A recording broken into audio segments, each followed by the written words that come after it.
Dios te bendiga, saludos nuevamente, bienvenidos a nuestro canal. Y sabían, les voy a contar algo. Hace varios meses atrás tuve la bendición y el privilegio de viajar con mi hijo Matthew Jr.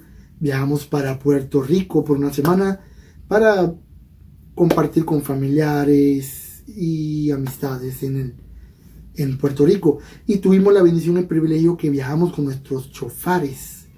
Y estuvimos tocando el chofar en varios lugares.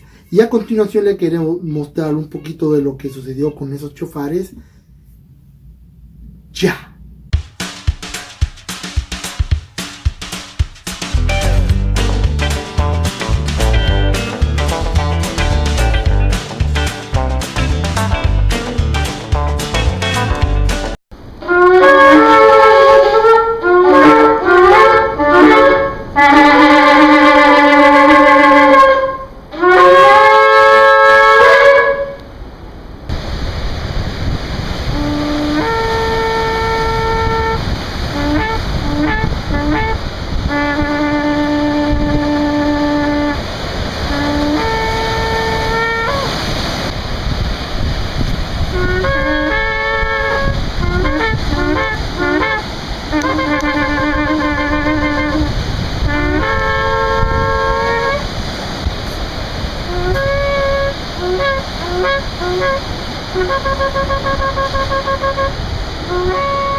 ¿Qué es un chofar? Un chofar es un cuerno de carnero.